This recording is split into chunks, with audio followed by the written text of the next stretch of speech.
परम गुरुवे नमः। परापर गुरुवे नमः। परमात्मा गुरुवे नमः। आत्मा गुरुवे नमः। आदि गुरुदेव अनादि गुरुदेव अनंत गुरुदेव। अखिल गुरुदेव चरण गुरुदेव। शरण गुरुदेव। श्री गुरु महाराज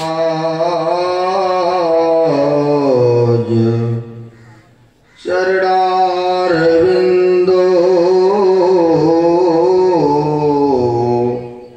नमो नमस्ते। श्री गुरु महाराज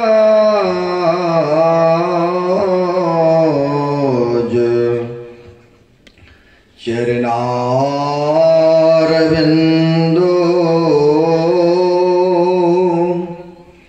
नमो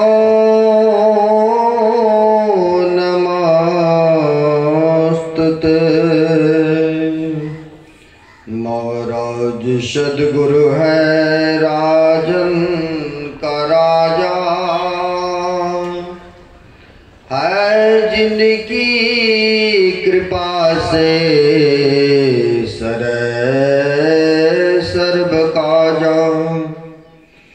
भनै में ही सोई परम गुरु नमामि।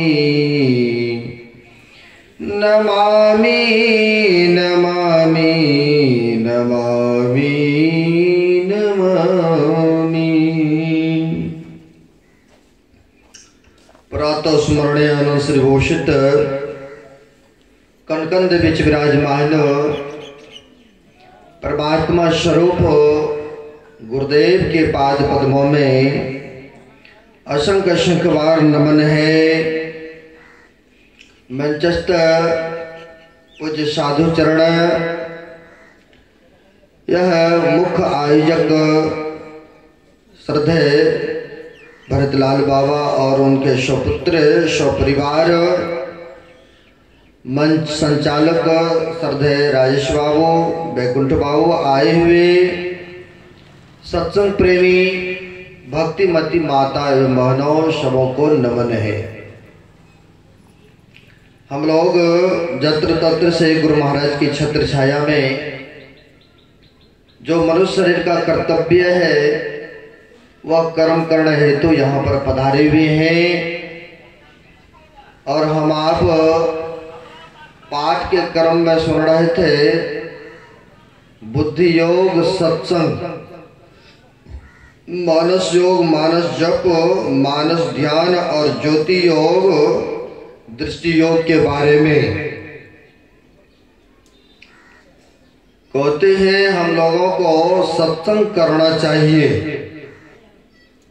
सत्संग से क्या लाभ होता है? क्योंकि कोई भी काम करते हैं तो लाभ के लिए करते हैं। मेहनत करते हैं या मजदूरी करते हैं या दुकानदारी करते हैं या व्यापारी करते हैं, तो प्रत्येक मनुष्य की अंदर से इच्छाएं यह बनी रहती है कि हमें लाभ हो, इनकम हो, फायदा हो। तो कहते सत्संग में आप आते हैं, समय दिए हैं, बैठे हैं, तो इस सत्संग से क्या लाभ मिलता है? और कबीर साहब के वाणी को हम लोग सुने हैं, इस सत्संग में लाभ बहुत है, किंतु लाभ यहाँ पर तो दिख नहीं रहा है। आप लोगों को कहा जाए, आप लोग अगर दुकानदारी करते या तो मेहनत मजदूरी करते तो शाम को लाभ देखता कि इतना इनकम हुआ है ने, किंतु यहाँ बैठे हैं तो लाभ तो नहीं दिख रहा है, लेकिन कबीर साहब कहते हैं लाभ बहुत है, थोड़ा नहीं, बहुत कई गुना। तो महापुरुष तो शुद्ध असत्य वचन तो नहीं कहेंगे ना, झूठ तो नहीं बोलेंगे ना।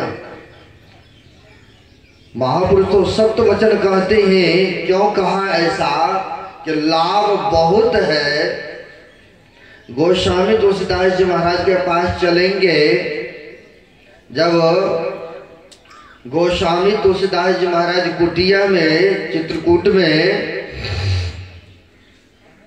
भजन सुमरन पूजा पाठ आराधना कर रहे थे, तो इनकी आराधना से, पूजा पाठ से प्रभु श्री राम प्रसन्न हुए और उनके कुटिया में आ गए।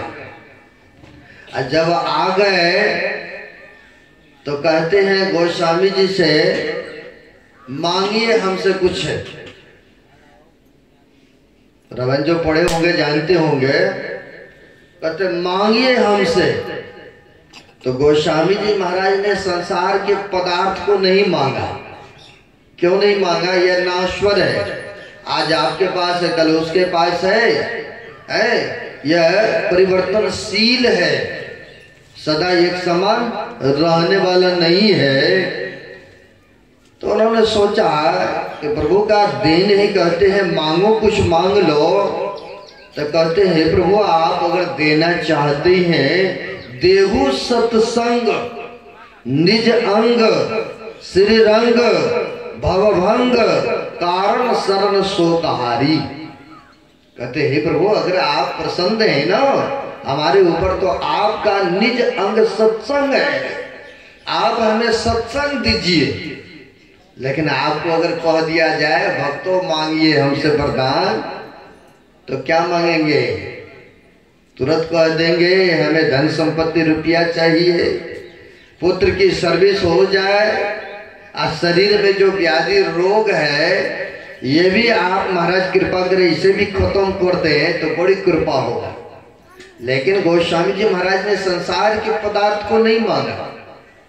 कहते हैं आपका निज अंग सत्संग है, आप अगर प्रसन्न हैं तो हमें सत्संग दीजिए आप। यहाँ पर सुने हैं बुद्धि योग सत्संग, क्योंकि सत्संग से सत्य असत्य का ज्ञान होता है, पाप पुण्य का बोध होता है, कैसे के संगति करना चाहिए, कैसे के नहीं करना चाहिए, क्या खाना चाहिए क्या नहीं खाना चाहिए, क्या पीना चाहिए क्या नहीं पीना चाहिए, ये सारे ज्ञान शिक्षा इस सत्संग से प्राप्त होता है। तो इसलिए कहते हैं कि बुद्धि योग सत्संग। क्यों कहा है सत्संग? हमारे गुरु महाराज ने भी कहा है सत्संग मेरा श्वास है। अगर श्वास नहीं लेंगे तो कोई जिंदा रह सकते हैं, कोई काम नहीं कर सकते हैं। और ऐसे पहुंचे महापुरुष भी कहते हैं कि सत्संग मेरा श्वास है। अब देखिए कितना महत्व देते हैं इस सत्संग से। कहते हैं लाभ बहुत है, इस सत्संग से बहुत लाभ होता है। आप कहेंगे क्या लाभ होता है? क्योंकि कबीर साहब की वाणी को सुने हैं। अब आपको मैं बताऊंगा, दिखाऊंगा कि सत्संग में आने से, संत महापुरुष के चरण में जाने से, शरणागत होने से क्या लाभ होता है। संतों की परंपरा रही है धर्म के प्रसार लोगों को सद्ज्ञान देने की, क्योंकि संत महापुरुषों का वो अवतरण जो होते हैं यह भला के लिए, लोगों को उपकार के लिए ही होते हैं। रवैन को पढ़ते हैं, कहा है संत उदय संतत सुखकारी, अब विश्व सुखद जिम इंदु तुम्हारी। कहते संतों के उदय होना विश्व के कल्याण के लिए होते हैं। जैसे सूर्य देवता का उदय होना मानव के कल्याण के लिए दिखते हैं, कारोबारों करते हैं, यानी सबों को प्रकाश मिलता है। और कहते हैं रात्रि में चंद्रमा का उदय होते हैं, तो कहते हैं चंद्रमा जब उदय होते तो रात्रि में भी दिखता है। तो कहते हैं इनका तो सीमित है समय, चंद्रमा रात में उदय होते हैं, प्रकाश करते हैं, सूर्य देवता दिन में करते, लेकिन संत जो उदय लेते हैं, जन्म लेते हैं या संसार में अवतरण लेते हैं, विश्व सुखद विश्व के कल्याण के लिए संत महापुरुष ये धरातल पर आते हैं। तो सत्संग से क्या लाभ होता है? परंपरा रहा है संत महापुरुषों का यह सद्ज्ञान बांटने का। तो पंजाब में 10 गुरु हो गए, उनमें से प्रथम गुरु हो गए गुरु नानक देव जी महाराज, बड़े उच्च कोटि के महापुरुष हुए हैं। संतों की परंपरा रही है धर्म का प्रसार प्रसार। वह अपने शिष्य के साथ, जो उनके साथ में थे बाला और मर्दाना शिष्यों के साथ धर्म के प्रचार के लिए भक्तों ने आमंत्रित करते थे, जाया करते थे, उपदेश करते थे। तो एक जगह इसी तरह से जैसे यह सड़क है, पास में पंडाल लगा हुआ है, इसी प्रकार से सत्संग हो रहा था। लोगों को पता चला कि वहां पर सत्संग हो रहा है, महापुरुषों का आगमन हुआ है। तो बहुत लोग पैदल यात्रा करते हुए सड़क जा रहे थे। तो एक सज्जन पूछते हैं कि आप लोग इतने सारे एकत्र होके कहाँ जा रहे हैं? तो कहा बड़े ही दिव्य महापुरुषों का आगमन हुआ है, उनके दर्शन मात्र से हम लोगों को बड़ी सुकून मिल रहा है, लाभ मिल रहा है, और उनके वाणी बढ़िया बढ़िया सुनने को मिलता है। सत्संग हो रहा है, इसलिए हम लोग सत्संग में जा रहे हैं। तो सज्जन ने कहा क्या हम भी जा सकते हैं आपके गुरु महाराज के सत्संग में? कहा भाई सत्संग में आने में किसी को मनाही नहीं होते, कोई भी जाति, कोई भी संप्रदाय के या नीच उच्च वर्ण के कोई भेदभाव नहीं होते। हमारे गुरु महाराज ने कहा है जितने मनुष्यधारी है प्रभु भक्ति कर सकते सभी, सबको अधिकार दिए। तो कहा हाँ जी चलिए सत्संग में जाना चाहते हैं, बड़ी खुशी की बात है। तो सज्जन ने भी इनके साथ हो लिया, सोचा कुछ देर के लिए चलते, हाजिरी लगाते हैं, एक झलक आंखों से संत महात्माओं का दर्शन कराते हैं। आया पंडाल में माथा टीका और बैठ गए। तो बैठा तो बड़ी आनंद उनको मिला, सुनने में प्रिय लगा। बैठा तो बैठे रहा, जब तक सत्संग चलता रहा। कोई भी काम करने में अगर विशेष लाभ मिलता है, आनंद मिलता है, तो क्या होता है अंदर से फिर से पुनः करने की प्रेरणा भी जगता है। चाहे सांसारिक काम हो या परमार्थिक काम हो, जिस काम में आनंद सुख मालूम मिलता है तो उसे करने का अंदर से प्रेरणा जगता है। तो बड़ी सुकून मिला उनको सत्संग में बैठ करके, श्रद्धा के साथ बैठा तो बड़ी आनंद मिला उनको। बड़ी श्रद्धा के साथ सत्संग सुनता रहा, जब तक नानक देव जी महाराज का सत्संग होता रहा, बड़े श्रद्धा के साथ सुनते रहे। सत्संग संपन्न होता है, अनाउंसमेंट होते हैं कि कल भी सत्संग होंगे, सभी भक्तगण कल भी आए, जैसे यहाँ पर कल भी होंगे। तो उनके मन में हुआ हमारा बचपन का मित्र है, कभी वो साधु महात्मा का दर्शन नहीं किए, कभी सत्संग नहीं सुना है, ऐसे पहुंचे हुए संतों का पदार्पण हुआ है, कल उसे भी हम ले आएंगे सत्संग सुनने के लिए। जो धार्मिक व्यक्ति होते वो तो चाहते हैं कि धर्म काम में हमारे अड़ोसी पड़ोसी या गांव समाज के सब जुड़ जाएं, ऐसी इच्छाएं होता है।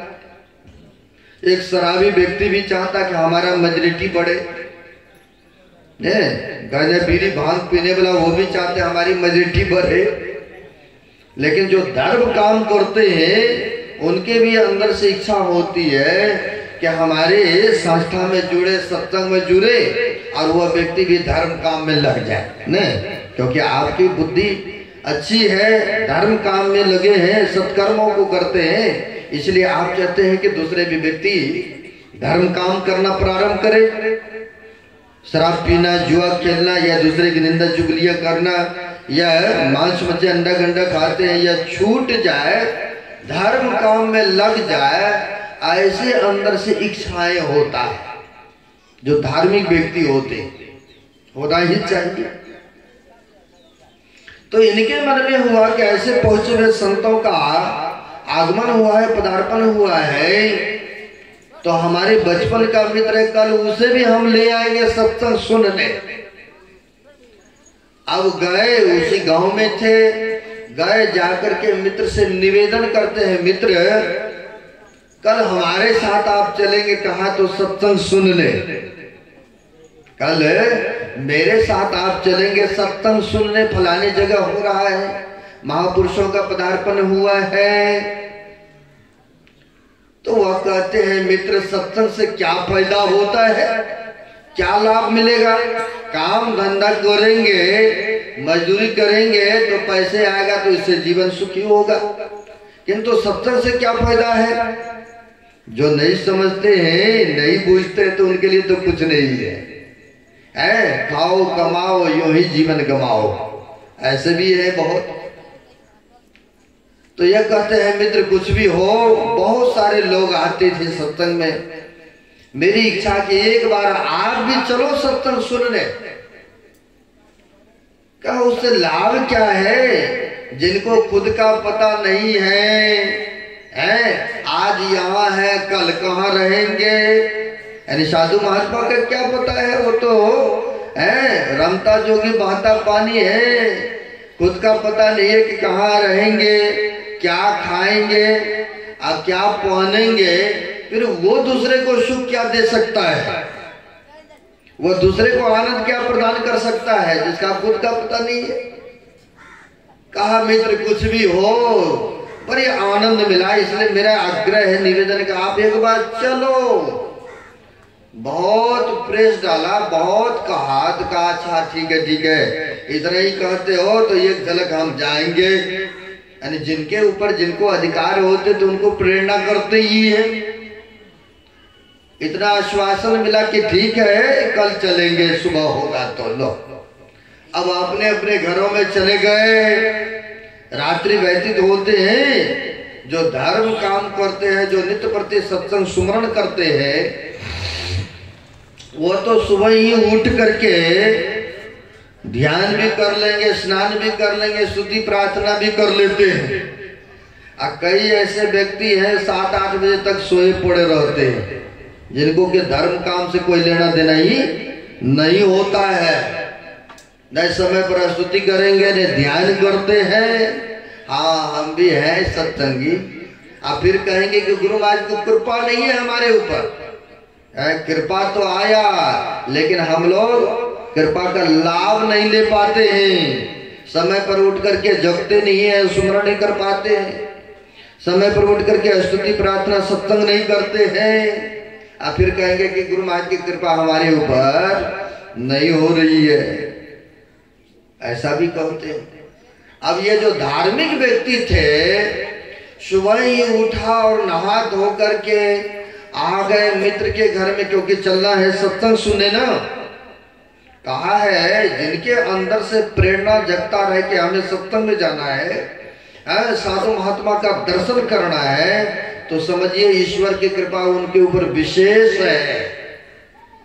और जिनको सत्संग प्रिय नहीं लगता हो, हरि कथा बढ़िया नहीं लगता हो, तो इसे समझना चाहिए कि उनको प्रारब्ध का पाप सिर पर लादा हुआ, इसलिए हरि चर्चा उनको या साधु महात्मा का दर्शन प्रसन्न उनको अच्छा नहीं लगता। क्योंकि गोस्वामी जी महाराज ने कहा है ऐसा, पूर्व जन्म के पाप से हरि चर्चा नहीं सुहाए, और जैसे ज्वर के ताप से भोजन के रुचि जाए। कहते किसी को ज्वर का ताप यानी तापमान फीवर आ जाए, बुखार लग जाए, और उनको बढ़िया से बढ़िया भी भोजन दीजिएगा ना, उनको अच्छा नहीं लगे, क्योंकि अंदर से गड़बड़ है ना, उनको ठीक नहीं लगता है। कहते ठीक उसी प्रकार से पास में बढ़िया से बढ़िया कथा प्रवचन हो रहा है, लेकिन सब व्यक्ति आकर के समागम में भाग नहीं ले पाते हैं। क्यों नहीं ले पाते? तो प्रारब्ध का उनके सिर पर पाप लदा हुआ है। अब आते हैं, यह मित्र देखते हैं सो ही रहा है, अभी तक आया, उनको उठाते जगाते हैं, मित्र हम लोगों को सत्संग में जाना है, अभी तक तुम तो फ्रेश भी नहीं हुआ है, नहाया धोया तक भी नहीं। अब उठाया, जबरन तैयार किया, क्योंकि सत्संग का समय निकलता जा रहा है। उठाया, तैयार करते हैं, दोनों मित्र पैदल यात्रा करते हुए चले नानक देव जी महाराज के सत्संग सुनने। लेकिन सड़क सड़क जा रहे थे, एक जगह देखा बहुत विशेष पब्लिक एकत्र हुए पड़े, तो जा रहे थे जी, इन्होंने कहा कि एक बार मैं देख के आता हूँ, आखिर बात क्या है, इतना लोग कट पड़ा है। कई बार आप लोग भी कहीं जाना न करते हैं ना, कहीं जगह 150 आदमी इकट्ठा हो तो कई बार अंदर से इच्छा होता है, आखिर बात क्या है, इतना लोग कट पड़ा है, किसी से पूछ भी बैठते हैं आप लोग, आखिर बात क्या है। तो यह देखते हैं, कहते हैं मित्र मैं देख के आता हूँ, इतने लोग इकट्ठा है, देख के आता हूँ। गए देखने के लिए, तो वहां पर क्या था, एक मदारी खेल तमाशा भालू और बंदरों का दिखा रहा था। अब खेल दिखा रहा था जहां पर कि बैठने की सुविधा नहीं है, ऊपर से धूप भी आ रही है, वहां पर मशगूल है देखने में व्यक्ति। अब क्या होता है, यह मित्र देख रहा है कि अब नहीं आ रहा, जाएंगे सत्संग सुनने, लेट होते जा रहा है, क्यों नहीं आ रहा है। गया, जाकर कहते हैं मित्र क्या खेल तमाशा देखने में मशगूल हो गए हो, चलिए सत्संग सुनने जाना है। अब यह मित्र को बड़ी बुरा लगा, जिनको जबरन तैयार करके लेके जा रहे थे सत्संग सुनने के लिए, इनको बड़ा बुरा लगा। कहते हैं मित्र क्या है यार, सत्संग सत्संग करते रहते हैं, हाथ धो करके ही पीछे पड़ गए हैं मेरे, जाइए हमें नहीं जाना है सत्संग में, आपको जाना है आप जाइए, हम नहीं जाएंगे। इतने सारे लोग देख रहे हैं तो इनको भी कहिए जाने के लिए, तब ना मालूम है। आप तो हाथों के ही पीछे पड़ गए हैं भाई, जिनके ऊपर जिनको अधिकार होते हैं ना, तो वो तो कुछ भी कर सकते हैं ना, इनके तो बचपन का मित्र था तो कह रहे थे, अब ये कहते हैं हमें नहीं जाना है सत्संग में, आपको जाना हो जाइए। बेचारा निराश हो गए, आए थे तो सत्संग सुनने, संत महापुरुषों के दर्शन करने, लेकिन भाग्य में नहीं था। इसलिए कहा है एक महापुरुषों ने, भाग्यहीन को ना मिले भले वस्तु को भोग, दाग पके मुख काग को होत पाक का रोग। कहते भाग्यहीन व्यक्ति को संत महापुरुषों का दर्शन या सुनने को नहीं मिलता है। किस प्रकार से? कहते हैं दाग पके मुख काग को होत पाक का रोग। कश्मीर में पक्षियों ने देखता है कि इसमें इतना सुंदर इस वृक्ष में फूल है, तो फल कितना सुंदर होंगे। तो वह पक्षी देखते हैं कोई नहीं, फूल है तो फूल से फल भी लगेंगे, वह देखते रहते हैं। समय आने पर फूल से फल भी हो गए, सोचा अभी कच्चा है थोड़ा पक लेने देते हैं, और जब पकेंगे तब खाएंगे आनंद से। और समय जब आता है तो वह फल भी पकना प्रारंभ हो जाते हैं, तब तक क्या होता है, होत पाक का रोग। तो वह जो पक्षी है, चिड़िया है, उनको पाक का रोग, मुंह में ना घाव हो जाते हैं, यानी पाक का रोग हो गए।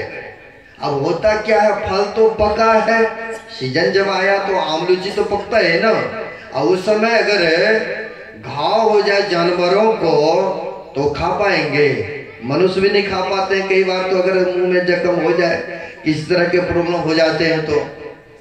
अब कहते होत पाक का रोग, अब उनको जख्म हो गया, इधर सीजन तो आ गए, फल जब है पक गए, अब टूट भी गए, सीजन संपन्न हो गए, तब उनका जख्म छूटता है, तब हाथ कुछ लगेगा उनको, मिला कुछ। उसी तरह से कहते हैं भागहीन को ना मिले भले वस्तु को भोग।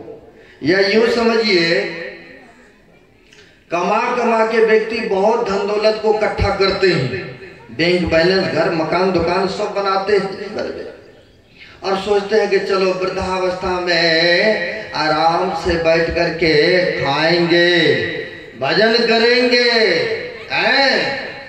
लेकिन होता क्या है, खाएंगे आराम से रहेंगे घर मकान में, होता क्या है, कई बार डायबिटीज हो जाते हैं, शुगर के पेशेंट हो जाते हैं या ब्लड प्रेशर हो जाते हैं। जीवन प्रयत्न तो कमा कमा के एकत्र किया और सोचा वृद्धावस्था में बढ़िया से खाएंगे, मन में तो होता कि यह भी मीठा खाऊं, लेकिन उनको ये है कहीं मीठा कहेंगे शुगर कहीं हाई ना हो जाए। मन में होता तली चौकी चीजें खाएं, परोठा खाएं, लेकिन ये भी होता है कि कहीं गरिष्ठ चीज खाएंगे तो ब्लड प्रेशर हाई ना हो जाए। ऐसा होता तो प्रेज हो जाते हैं। जीवन प्रयत्न तो कमा कमा के इकट्ठा किया, लेकिन भाग इनको ना मिले भले वस्तु को भोग, यानी भाग्य में है नहीं तो प्राप्त कहां से होगा, किस्मत में नहीं होते हैं कई बार ऐसे व्यक्तियों को। उसी प्रकार से बेचारा तो जबरन ले आ रहे थे सत्संग सुनने के लिए, संत महापुरुषों के दर्शन कराने हेतु, लेकिन रास्ते में ही अटक गए, आगे नहीं जा सके। अब बेचारा अकेले चले सत्संग सुनने, अब जो नहीं बात मानता तो क्या करेंगे, अकेले चले सत्संग सुनने गए, नमन करके बैठ गए पंडाल में। अब बैठ गए, जब तक नानक देव जी महाराज का सत्संग चलता रहा तब तक श्रद्धा पूर्वक बैठा रहा, सुनता रहा। जब सत्संग संपन्न हुआ तो जाने लगे पैदल यात्रा होते हुए। अब पैदल यात्रा होते हुए जाने लगे तो संजोग क्या हुआ, सड़क पर बहुत सारे ऐसे ईंटे पत्थर होते हैं, कील भी होते हैं। अब बेचारे के पैर में कील एक चुभ गया, जो सत्संग सुन के जा रहे थे संत महापुरुषों को दर्शन करके। अब इनके पैर में कील चुभा, रक्त निकल गए, अब पीड़ा ही हो रहा है। अब पट्टी छट्टी बांध शान करके किसी तरह से लंगराते चिंगराते गए घर को। अब वो जो खेल तमाशा देख करके लौट रहे थे, रास्ते में ही उनको दिखा जमीन में गड़ा पड़ा है एक घड़ा है। तो उसको इसने देखा तो मन में, कई बार आप लोग भी यात्रा करते हैं, कहीं कुछ जमीन के अंदर में दिखता है, चाहे बेशक मट्टी का घड़ा ही क्यों ना हो, तो एक बार जरूर उसको देखने की कोशिश करते हैं, आखिर क्या बात है जमीन में अंदर में गिरा हुआ है, अनजान जगह पर है। तो वह जा रहे थे यात्रा करते हुए, जो देख करके खेल तमाशा लौट रहे थे, तो देखा जमीन के अंदर में एक घड़ा गड़ा हुआ है। तो उसको इकाला तो उसमें विभूति राग भरा पड़ा था, तो उसको नीचे डोलते हैं, अरे नीचे गिराते हैं। जब नीचे डोला तो उसमें से एक सोने की सिक्का प्राप्त हुआ, उनमें एक सोने की सिक्का उसमें पड़ा हुआ था। अब इनको मिला, बड़ी खुश हो गए, अब खुश हो गया, ये सोने के सिक्का हमें प्राप्त हो गया। अगर सत्संग में जाते तो क्या मिलता हमें, अगर कहीं मेरा मित्र हमारे साथ होते तो बेशक मिला हमी को था, इनमें से 50% अवश्य हम बांट के देते, क्योंकि हमारा मित्र है ना।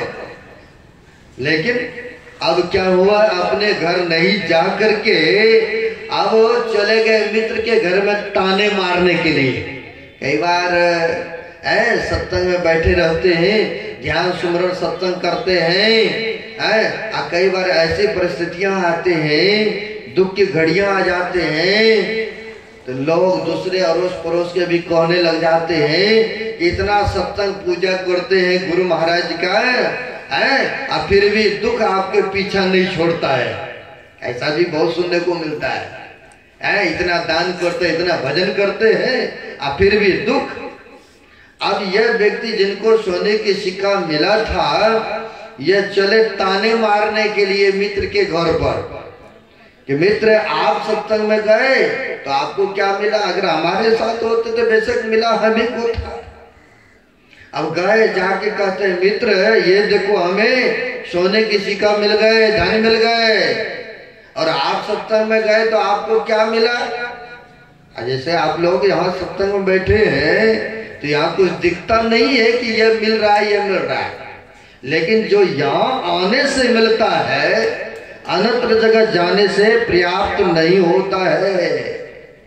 अन्यत्र जगह तीर्थों में या मंदिरों में जाने से वह नहीं मिलता है, क्योंकि चलता फिरता इसको तीर्थराज भी कहा गया है, संतों का समागम को। अब गए जाके ताने मारने लग गए कि मित्र आप सत्संग में गए तो आपको क्या लाभ हुआ, क्या फायदा हुआ। ये देखो हम लौट रहे थे तो हमको सोने के सिक्का मिल गए, ये लाभ हुआ।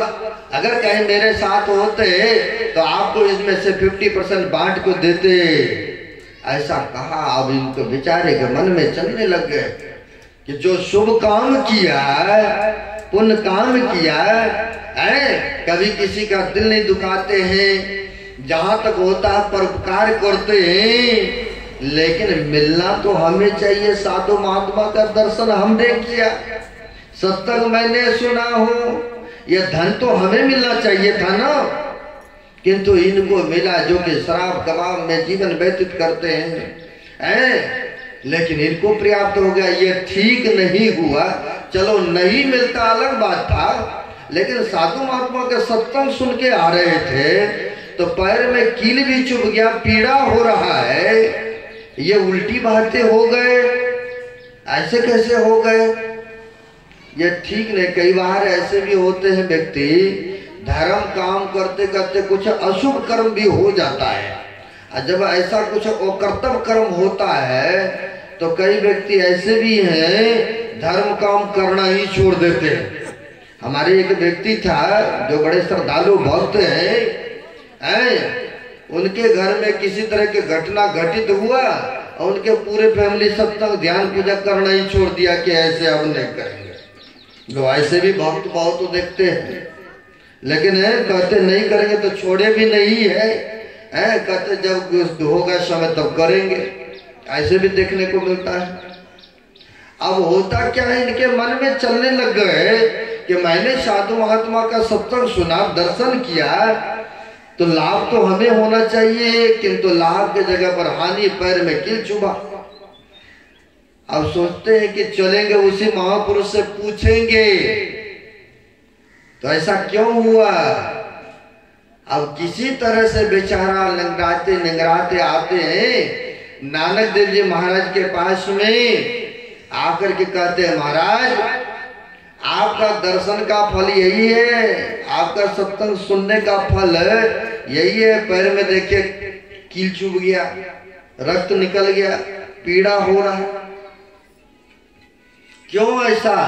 हमारा मित्र था बचपन का, उसे भी हम लेके आ रहे थे सत्संग सुनने, किंतु वो आपके चरण तक पहुंच नहीं पाया। जब रास्ते से लौट रहा था तो उनको धन मिल गया, यानी सोने की सिक्का मिल गया, और हम जब लौट रहे थे तो ये देखिए पैर में कील चुभाए है। क्या सत्संग सुनने का यही लाभ है? आप तो अंतर्यामी महापुरुष हैं, बताने की कृपा करें क्यों ऐसा हुआ। संत जो होते हैं भूत भविष्य वर्तमान की बातों को जानते हैं, है ना। हमारे गुरु महाराज भी कहा करते थे कि भक्त लोग मेरे पास ऐसे सब इच्छा, ऐसे सब भावना लेकर के आते हैं, अगर मैं मन के बात बता दूं तो मेरे पास आना छोड़ देंगे, क्योंकि अंतर्यामी महापुरुष होते हैं। कैसे? जैसे शीशा के अलमारी होते हैं, क्योंकि वह साधन भजन सुमरण करके वह अंधकार आवरणों से पार हो गए हैं। अब जैसे शीशा की अलमारी होते हैं, आप लोग कोई भी सामग्री रखते हैं, सामान रखते हैं, बाहर से देख लेते हैं कि नहीं? हालांकि है आवरण शीशा का, लेकिन बाहर से सारा पदार्थ दिखते हैं। ठीक उसी प्रकार से संत महापुरुष भूत भविष्य वर्तमान के बातों को जानते हैं। मौज होते हैं संतों के, जब मौज होते तो प्रकट भी कर देते हैं कई बार। तो संतों से पूछते हैं कि हम आपका 2 दिनों से सत्संग दर्शन परसन सुमरण भजन करता आ रहा हो, लाभ तो हमें मिलना चाहिए, किंतु लाभ के जगह पर हमें हानि। ये देखिए पैर में कील चुभा और हमारा मित्र को धन मिल गया, क्यों ऐसा हुआ प्रभु बताइए।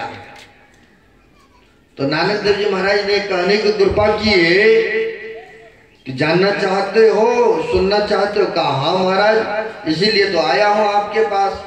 कहा देखो, वो जो तुम्हारा मित्र है, अगर कहीं शुभ कर्मों को करता, सत्कर्मों को करता, संत महापुरुष के चरण में आता, तो उनको बहुत सारे धन मिलना था, क्योंकि पिछले जन्म में भी उसने दान किया था, बहुत सारे दान किए थे, और उसी का फल स्वरूप है उनको इस जन्म में पर्याप्त होना था।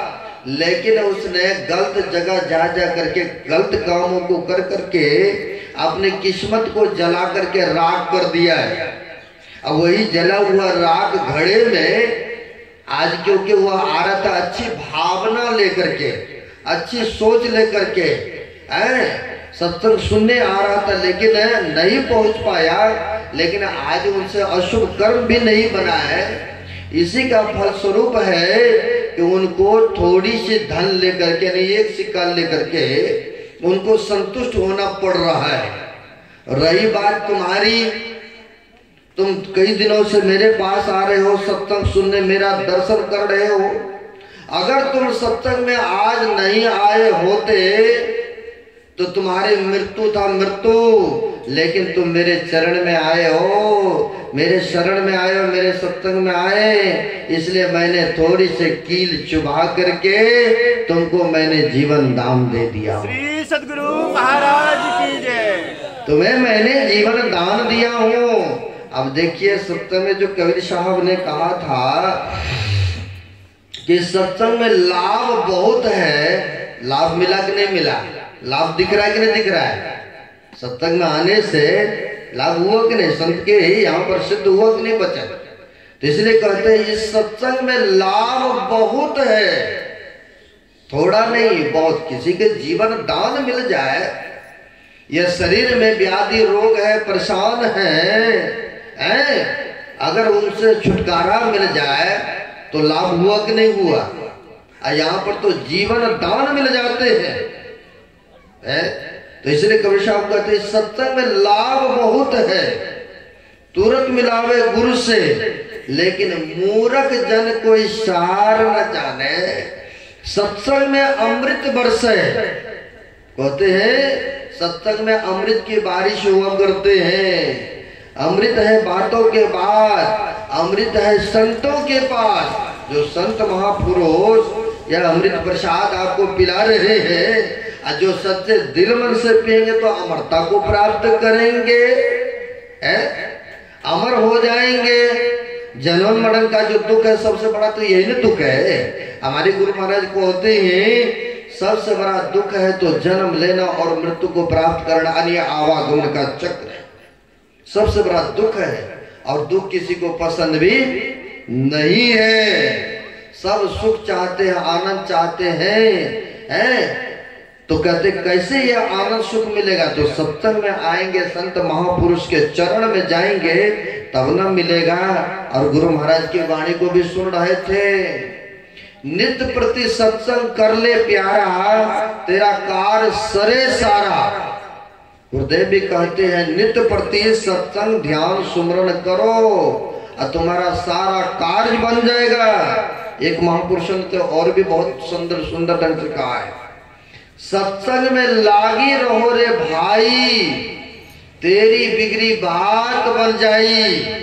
अब देखिए महापुरुष कहते हैं सत्संग में लग करके रहो भाई, तुम्हारी बिगड़ा बात भी चलो इस जन्म का नहीं है, बिगड़ा काम नहीं अशुभ किए हैं, लेकिन ना जाने कितने जन्मों जन्मों से अशुभ कर्तव्य कर्मों को करते आए हैं। हालांकि इस मनुष्य शरीर में है तो कुछ पुण्य कर्म भी हुआ होगा, कुछ पापमय कर्म भी बनता है, यानी कुछ शुभ होता कुछ अशुभ भी कर्म हो ही जाता है प्रत्येक मनुष्य से। यह थर्मामीटर सबके अंदर में है, सब जानते हैं देखते हैं।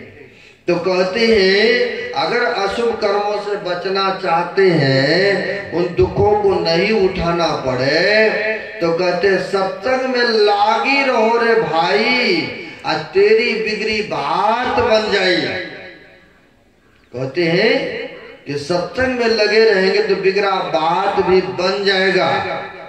हमारे गुरु महाराज कहते हैं यह जो हरि चर्चा यह कथाएं हो रहा है, यह बाहरी सत्संग है, यह भी जरूरी है। श्रवण ज्ञान है ना, 4 प्रकार के ज्ञान के बारे में सुनते हैं। श्रवण ज्ञान है जो अभी आप लोग सुन रहे हैं, इसको श्रवण ज्ञान कहते हैं। श्रवण ज्ञान है, मनन ज्ञान है, फिर निध्यासन ज्ञान है, और फिर जाकर के अंतिम है अनुभव ज्ञान। अनुभव ज्ञान जो प्रैक्टिकल में किए और आप उसको महसूस किए, अनुभव हो गया कि नहीं ऐसा है ये। तो लेकिन कहते हैं यह बाहरी सत्संग है। हरि चर्चा कथाएं इतने तक सीमित नहीं रह जाना है, इतना ही तक सीमित नहीं बताया है। आराध्य देव कहते हैं कि 2 प्रकार के सत्संग होता है। ये जो अभी हरि चर्चाएं में हम लोग बैठे हैं, या मुंह से बखान करते हैं, या भजन करते हैं, या समागम में आके बैठते हैं, यह बाहरी सत्संग है। लेकिन महापुरुष कहते हैं यह भी आवश्यकता है, जरूरी है।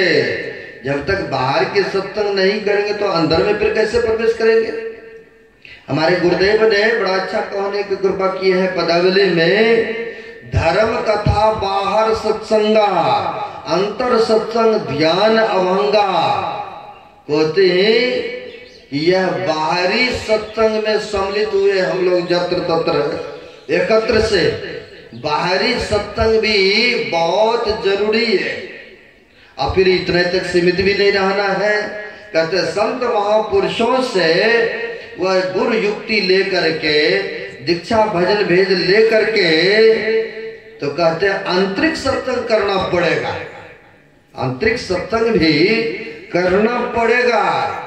जो सुन रहे थे धर्म कथा बाहर सत्संगा, अंतर सत्संग ध्यान अभंगा, यानी अंतर सत्संग करने के लिए आपको ध्यान करना पड़ेगा, बाहर से मुड़ना पड़ेगा, बाहर से लौटना पड़ेगा। तो आंतरिक सत्संग कैसे करेंगे? तो हमारे गुरुदेव कहते हैं अंतःकरण को पवित्र करने के लिए कैसे, कौन सी केमिकल है, कौन सी ऐसी जड़ियाएं हैं। तो गुरुदेव कहते कोई ऐसा तीर्थ नहीं है, कोई ऐसा धाम नहीं है जहां गए और अंतःकरण पवित्र हो जाएंगे, ऐसा नहीं कहा। तो फिर क्या कहा है? कहा कहीं जाने की आवश्यकता नहीं है। करना क्या है? तो कहते हैं धर गर्दन मस्तक सीध साध, आसन आसन है, अब बैठ के चकुमुख इष्ट मानस जब ध्यान है, अब प्रेम नेम सो करत करत मन शुद्ध हो, अरे हाँ रे में ही और आगे को कहो सुनो चित्त सो। गुरु महाराज कहते हैं कहीं बाहर जाने की जरूरत नहीं है कि वो तीर्थों में वो धामों में गए और आपके अंतःकरण पवित्र हो गए, शुद्ध हो गए, ऐसा नहीं कहा है महापुरुषों ने। तो क्या कहा? कहा धर गर्दन मस्तक सीध साध, यानी जो सुन रहे थे मानस योग के बारे में, मानस जप मानस ध्यान की प्रक्रिया जो बताए हैं, इसी के द्वारा आपके अंतःकरण पवित्र होगा, स्वच्छ होगा, निर्मल होगा। तो कहते हैं धर गर्दन मस्तक सीध साथ आसन आसन है। यानी एक आसन से देर तक बैठने की आदत लगाना चाहिए। चाहे आपको जिस आसन से सुखद मालूम हो, आनंद मालूम हो। कई आसन हैं गुरु महाराज ने बताए हैं, सुखासन है, मुर्दासन है, वज्रासन है, कई तरह से बताए हैं। आपको जिस आसन से सुख मालूम हो उस आसन से देर तक आप बैठिए। चलिए बैठ भी गए, फिर करना क्या है? तो गुरु महाराज की वाणी सुन रहे थे। धर गर्दन मस्तक सीध साथ आसन आसन है। अब बैठ के चकुमुको इष्ट मानस जब ध्यान है। यानी जो सुन रहे थे मानस योग, मानस जप, उसी के द्वारा मानस जप करेंगे, मानस ध्यान करेंगे। इसी के द्वारा आपके अंतःकरण पवित्र होगा, शुद्ध होगा। अन्यथा कोई ऐसा केमिकल नहीं बना है कि ग्रहण किए और अंतःकरण पवित्र हो गए। तो कहते हैं एक नाम का जप करिए, एक इष्ट का ध्यान कीजिए। यानी प्रेम नेम सो करत करत मन शुद्ध हो। स्नान करते हैं तो शरीर पवित्र होता है ना, स्नान करते हैं तो शरीर शुद्ध होता है, पवित्रमय होता है। लेकिन कहते हैं ध्यान करेंगे, संतों के समागम में जाएंगे, उनसे युक्ति लेकर के जब सुमरण करेंगे तो अंतःकरण का पवित्रता होगा। अन्यथा कहते कोई ऐसा धाम नहीं है, ऐसा कोई तीर्थ नहीं है जहां गए और स्नान किए या धामों में गए आपके अंतःकरण पवित्र हो गए, ऐसा नहीं देखने को मिलता है। तो कहते हैं अंतःकरण को पवित्र करने के लिए एक नाम का जप कीजिए। जो अभी सुन रहे थे हम लोग, मानस योग, मानस जप और मानस ध्यान, एक मंत्र का जप कीजिए मनोयोग पूर्वक। गुरु महाराज ने 3 प्रकार से वर्णन किए है ना जप करने के लिए। एक होता है वाचिक जप। वाचिक जप में आप हरिद्वार चले जाइए, वृंदावन चले जाइए, या आप धामों में तीर्थों में देखे होंगे कि वहां पर हाथ में स्मरणी माला होते हैं, छोटी सी झोली होता है और उसमें जप करते रहते हैं व्यक्ति, उसमें जप करते रहते हैं। तो बोल बोल के करते हैं, लेकिन महापुरुष कहते हैं ये तो वाचिक जप हुआ और उनसे कई गुना लाभ आपको उपांशु जप में है, जो कि आपकी जिभियां हिलना ठोड़े पटपटा रहा है, उससे भी कई गुना लाभ मानस जप करने से होता है। ये ना मनोमय करना होता है। तो कहते हैं मनोमय जप करना है, और फिर कहते फिर मानस ध्यान, किसी महापुरुष के, पवित्र महापुरुषों का आप उसे मानस पटल पर लाइए, उनको मानस ध्यान कीजिए। कहते हैं मानस ध्यान करने से लाभ क्या होता है? तो कहा है महापुरुषों ने, मूल ध्यान गुरु रूप है, मूल पूजा गुरु पांव, मूल नाम वचन है, मूल सत्य सत्य स्वभाव।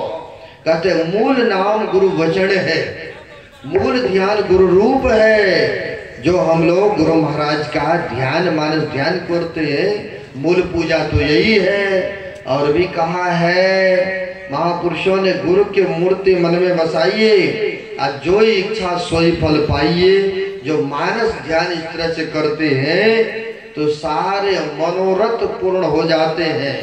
जैसे गुरु द्रोणाचार्य का एकलव्य ने ध्यान किए थे ना प्रतिमा बना करके, तो देखिए जितना अर्जुन नहीं थे प्रांगत, उससे कई गुना एकलव्य हो गए थे आगे। तो कैसे हुआ? तो ध्यान करने से हुआ ना गुरु रूप का। तो वही कहते हैं नानक देव जी महाराज भी, गुरु की मूर्ति मन में बसाइए, जो इच्छा सोई फल पाइए। जो इच्छा करते हैं बहुत सारा मनोकामना पूर्ण होता है। और जो बताए हैं दोनों दृष्टि धारों को जोड़ने के लिए ज्योति योग की क्रिया, जो बताए हैं दृष्टि योग करने के लिए, जब तक गुरु के चरण में नहीं जाएंगे तब तक यह ज्ञान नहीं हो सकता है। इसलिए सच्चे सदगुरु हम लोगों को मिला है। एक नाम का जप कीजिए, एक रूप का ध्यान कीजिए और सत्संग में आना चाहिए। जो संतों से युक्ति प्राप्त कर लिए हैं, नित्य प्रति सत्संग ध्यान करते रहेंगे तो कहते हैं ये लोक और परलोक दोनों सुखद होगा, मंगलमय होगा। समय भी अधिक हो रहा है, करीब 10:15 हो चुका है। आगे नहीं बढ़ूंगा। अब अपराह्न कालीन विशेष करके जो भी है ज्ञान का प्रसाद वितरण करने का कोशिश करूंगा।